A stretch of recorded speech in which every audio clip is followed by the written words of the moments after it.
이 밤에도 하나님께 기도함으로 경건의 시간을 갖겠습니다. 영원 불변하시며 시작도 끝도 없으시고 변함도 없으신 우리 하나님께 이 시간도 영광과 존귀와 감사와 찬양을 올려드립니다. 어느덧 수요일이 되었습니다. 한 주의 전환점에서 우리와 변함없이 함께해 주신 하나님의 은혜와 사랑 주심에 감사합니다. 이 시간에도 경건의 시간으로 변함없이 하나님을 만나 배울 수 있도록 우리의 삶을 하루 더 연장하셨사오니 하나님의 안위하심과 보호하심을 늘 깊이 생각하고 하나님 앞에서 죄악되고 구별되지 못한 우리의 모습들을 회개합니다. 지푸라기와 같고 먼지와 같은 우리들이 그리스도의 보혈의 공로를 힘입어 살 수 있게 된 것은 오직 하나님의 선택의 은혜인 줄로 압니다. 우리를 긍휼히 여겨주시고 의와 거룩과 경건의 길로 행하도록 성령님과 날마다 동행하기를 원합니다. 이 경건의 시간에 함께한 하늘 가족들을 붙잡아 주시고 돌보아 주시기를 원합니다. 이 시간의 시작과 끝을 주관하여 주시기를 원합니다. 진리의 성령께서 우리에게 증거하신 말씀을 항상 기억하며 그것들을 헛되이 믿지 않게 하여 주옵소서. 거룩하신 우리 주 예수 그리스도의 이름으로 기도합니다. 아멘. 새 찬송가 270장, 통일 찬송가 214장을 우리 함께 부르겠습니다. 새 찬송가 270장, 통일 찬송가 214장입니다. 편찮는 주님의 사랑과 거룩한 보혈의 공로를 우리 다 찬양을 합시다.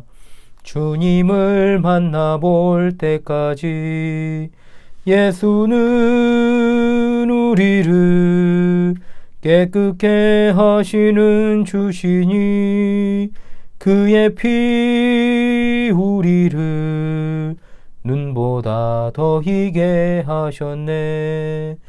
우리를 깨끗게 한 피는 무궁한 생명의 물일세. 생명의 구원을 받은 자 하나님 찬양을 합시다. 예수는 우리를 깨끗게 하시는 주시니 그의 피 우리를 눈보다 더 희게 하셨네.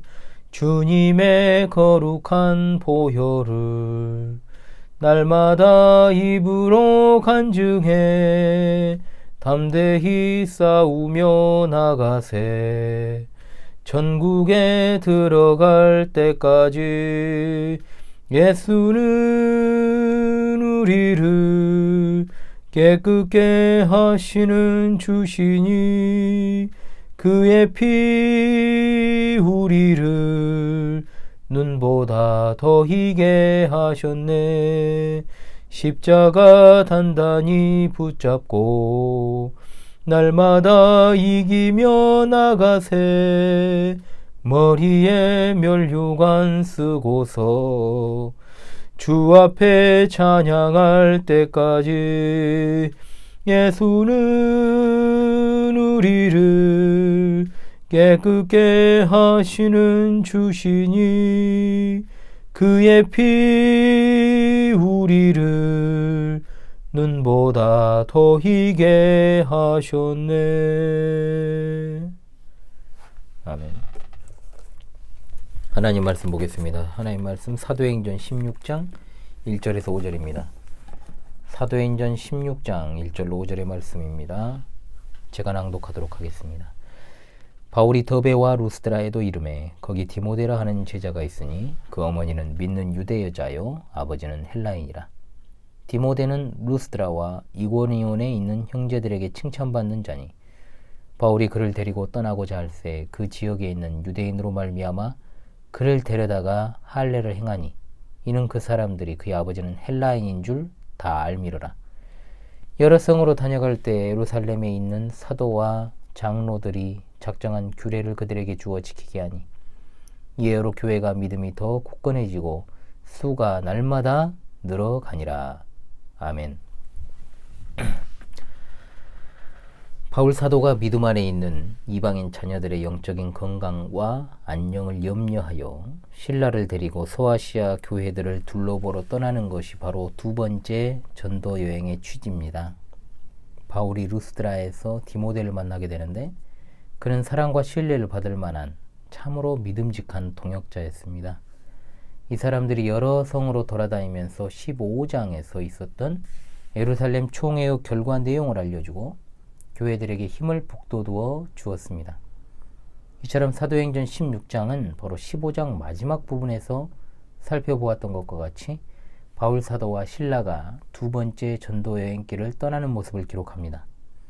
그리고 여기서는 선교 역사에 큰 전환점이 열리게 되는데 그 부분을 함께 살펴보도록 하겠습니다. 사도행전 16장에 앞선 세 단락의 중요한 사건을 함께 상고하는 시간을 갖도록 하겠습니다. 오늘은 첫 번째 단락을 살피겠습니다. 1절로 5절은 디모데라는 하나님의 충성스러운 일꾼을 세우는 내용이 주가 되어 있습니다. 1절에 더베와 루스드라가 나오는데 이것은 여러분 잘 알고 계시는 것처럼 바울이 1차 전도여행 시에 혹독하게 핍박을 받았던 지역입니다. 심지어 그곳에서 어떤 일이 있었습니까? 돌에 맞은 뒤에 죽은 줄 알고 성 밖에 버려지기도 했던 곳입니다. 여러분 같으면 그랬던 끔찍한 장소에 다시 가고 싶겠습니까? 그러나 바울은 그 당시에도 깨어난 뒤에 그 성을 또 다녀가고 두 번째 전도여행 시에도 한 번 더 방문을 했습니다. 이 얼마나 엄청난 복음을 향한 열정과 수고입니까? 생명의 위협까지 무릅쓰고서라도 바울이 이 여행을 감행한 것은 오로지 믿음 안에서 하나 된 신자들의 영혼이 걱정되었기 때문입니다. 저도 여러분의 영혼이 늘 걱정되고 늘 신경이 많이 쓰입니다. 그런데 이 루스드라에는 디모데라는 제자가 살고 있습니다. 바울은 그를 전도여행의 일원으로 뽑게 되지요. 여기는 아주 중요한 일꾼의 원리가 등장합니다. 바울은 디모데 전서에서 목회 서신이라 불리우는 디모데 전서에서 일꾼들을 선택하는 기준에 대해 열거하는데 바로 그 방법을 따라 사람을 뽑았습니다. 디모데는 루스드라와 이고니온에 있는 형제들에게 칭찬을 받는 자였다라고 했습니다. 물론 디모데전서 3장 7절에는 안팎으로 칭찬을 받는 자여야 한다라고 말합니다. 먼저는 성령 안에서 하나 된 교회 안에서 좋은 평판을 얻고 있는 자가 하나님의 일꾼으로 합당하다라고 보아야 됩니다. 하지만 믿음의 일꾼들은 교회 밖에 있는 사람들로부터 좋은 평가를 얻어야 됩니다. 목사를 비롯한 교회의 직분자들이 아무리 말씀을 잘 전하고 교회를 잘 이끌고 봉사를 잘한다고 해도 믿지 않는 사람들이 예수 잘 믿으면 뭐해? 사람이 못 쓰겠는데 이런 말을 만약에 해버린다면 결국 교회가 비난을 받고 원수들에게 틈을 주게 되는 것입니다. 그래서 일꾼을 뽑는 것은 참으로 신중에 신중을 기해야 하는 것이죠. 이 디모데는 어머니는 믿는 유대 사람인데 아버지가 헬라인입니다. 디모데 후서에 나온 내용대로 디모데의 외할머니와 어머니로부터 성경 말씀에 대한 교훈을 잘 받은 것으로 보입니다. 얼마나 믿음의 환경 아래서 자라는 것이 중요한지 모릅니다. 특히 주목할 만한 사실은 신약 성경을 통틀어 2대째 그리스도인으로서는 최초의 가정입니다. 어머니 유니게, 외할머니 로이스가 일대 신자가 되어서 그의 신앙에 영향을 끼쳤습니다. 아이 하나를 주님을 사랑하는 아이로 키우는 것이 얼마나 위대한 결과를 낳는지 모릅니다. 내게 주신 자녀가 잠재적인 디모데라 생각을 하며 바른 말씀의 교훈으로 양육하시는 여러분 되시기 바랍니다. 그런데 이 디모데에게 할례를 받게 했다라는 내용이 나옵니다. 3절이죠. 그 이유가 그 지역의 유대인으로 말미암아라고 했습니다. 사실 이 당시 할례는 해도구만 안 해도구만입니다. 왜냐하면 이 당시의 할례는 더 이상 아브라함과 그의 후손에게 주신 언약의 증표로서의 할례의 의미가 없기 때문입니다. 왜 그렇습니까? 예수님께서 오셨습니다.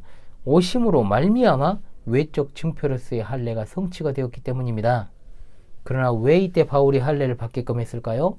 그것은 바울 사도가 활동할 당시에 복음의 빛이 온전하게 비춰진 상태가 아니었고 또한 성경이 완성되기 이전이기 때문에 부분적으로 사용을 했다고 보아야 합니다.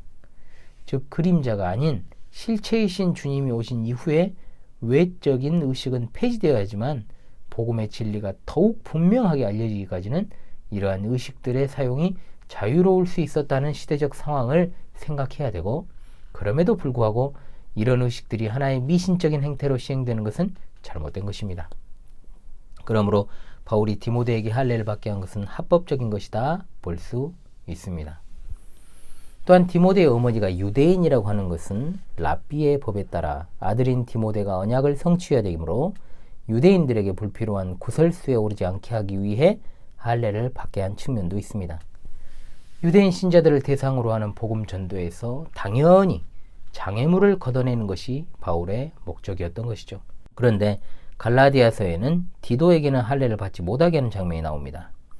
이것은 모순 아니냐 생각할 수 있지만 그것이 아니고, 갈라디아 지역에서는 할례가 구원의 방편, 즉 칭의의 수단이라는 이단 사설이 확산되고 있었기 때문에 그렇지 않다라는 사실을 보여주기 위해 디도로 하여금 할례를 받지 않게 한 것이고, 루스드라는 바울 사도가 처음에 복음을 전한 곳이기 때문에 복음을 방해하는 요소들을 차단하고자 반쪽 유대인인 디모데에게 할례를 받도록 한 것입니다. 디모데의 할례는 구원과는 전혀 상관이 없다는 사실을 기억하시기 바랍니다. 4절로 5절에 이번 여행의 한 가지 목적이 더 나옵니다. 바로 예루살렘 총회에서 결정된 사도와 장로들의 규례를 주어 지키게 하는 것이었습니다. 물론 이런 규례는 영구한 법에 속하지 않는다고 했습니다. 율법의 성질을 가지고 있는 것이 아니라 유대인과 이방인 사이에 있을 수 있는 괴리감과 충돌을 피하기 위한 화평의 법입니다. 그러므로 점차 교회들이 안정화되어 갔을 때 이런 규례들은 그 자체로서 어떤 효력을 지니지 않게 되었습니다. 그럼에도 여전히 로마 교회와 같은 이교도 집단은 어떠한 규례들을 정하여 놓고 반드시 무엇을 해야 한다는 식으로 우매한 백성들을 미혹하고 있으니 얼마나 안타깝습니까? 구원은 우리의 행위나 공로로 이루어지고 완성하는 것이 아닙니다. 그런데 얼마나 많은 교회들이 이런 로마교나 이방 종교의 습성을 본받아 어떤 행위를 해야만 한다는 식으로 조장을 하고 있는지 모릅니다. 큐티, 새벽기도, 1년의 성경 일독, 기도 몇 시간 등등, 이것은 본질이 아닙니다. 은혜의 방편이 될 수 있어도 그것들 자체를 해서 보람을 느끼거나 하나님 앞에서 해야 될 의무를 다한 것처럼 하지 않으면 신자로서 부적격 사유가 있는 것처럼 몰아가서는 안 된다고 말입니다. 그렇게 될 때 로마교화된 의식주의적 신앙이 되어버리고 마는 것이죠. 저도 항상 그렇게 되지 않으려고 노력합니다. 이거 해라 저거 해라를 가급적 하지 않으려고 합니다. 복음은 짐을 지어주는 것이 아니라 짐을 덜어주는 것이기 때문입니다. 복음은 구속하고 속박하는 것이 아니라 자유를 주는 것이기 때문입니다. 그러나 짐을 던다, 자유를 누린다는 것은 언제나 하나님의 뜻 안에서라는 전제가 있습니다. 왜냐하면 하나님의 뜻 안에서 누리는 자유와 하나님의 뜻 안에서 짐을 드는 것이 진정한 자유요 기쁨이기 때문입니다. 이에 여러 교회가 믿음이 더 굳건해지고 수가 날마다 늘어갔다라고 했습니다. 이것은 어떤 사도와 장로의 외적인 규례가 그렇게 만들었다는 말이 아니고 복음의 능력을 말하는 것입니다. 처음 복음으로 부르심을 받은 사람들의 믿음이 성장하게 되면 당연히 그 사람들에 의해 다른 사람들에게 복음이 전달되지 않겠습니까? 성장이 지체된다는 것은 아직 믿음이 굳건해지지 않았기 때문입니다. 복음 전도의 문이 막히고 이제 주님 오실 시대적 징조들이 나타나는 때입니다. 그럼에도 불구하고 우리가 정말로 기다리며 열매 맺기를 위해서 품고 있는 영혼들이 있습니다. 무엇보다 나의 믿음이 굳건하게 세워지는 것이 그 출발점이라는 것을 잊지 마십시오. 나의 믿음의 굳건해짐과 영혼 구령의 귀한 사명이 온전하게 일치되어 날마다 영적으로 성장해가는 여러분 되시기 바랍니다. 기도하겠습니다. 오늘 하루도 우리와 변함없이 동행해 주시고 우리의 모든 출입을 지켜주신 하나님, 사랑하는 주의 백성들로 복음이 가져다주는 자유의 의미를 바르게 하라. 참된 복음을 이 모양 저 모양으로 전하기 힘쓰는 자들이 되게 하여 주옵소서. 오늘 또 우리에게 주시는 쉼이 우리가 살아가는 삶에 가장 큰 도움과 위로되기 원합니다. 삶 자체가 어렵고 아울러 세상 정부의 협박과 위협으로 인해 답답하고 막막한 삶을 살아가며 이 밤을 보내는 한올 가족들에게 평안함과 쉼을 주시기 원합니다. 매일 잠자리에 드는 순간마다 모든 것을 하나님께 맡기고 진솔하게 하나님께 아뢰는 하나님의 신실한 백성이 되기를 원합니다. 매일 밤 경건의 시간에 함께하는 소중한 하늘 가족들의 삶을 늘 지켜 돌보아 주시고 필요한 것들을 공급하시며 모든 걱정과 염려를 맡기고 무거운 짐을 벗어버리게 하옵소서. 혼탁하고 어지러운 세상에서도 끝까지 신실한 믿음을 지키기 위해 몸부림치는 이들에게 더욱더 굳센 믿음을 주시고 늘 말씀과 기도로 자라가게 하옵소서. 늘 소중한 하늘가족들에게 밝은 새아침을 주시기를 원합니다. 영육간의 강건함도 허락하여 주옵소서. 우리 주 예수 그리스도의 이름으로 기도합니다. 아멘.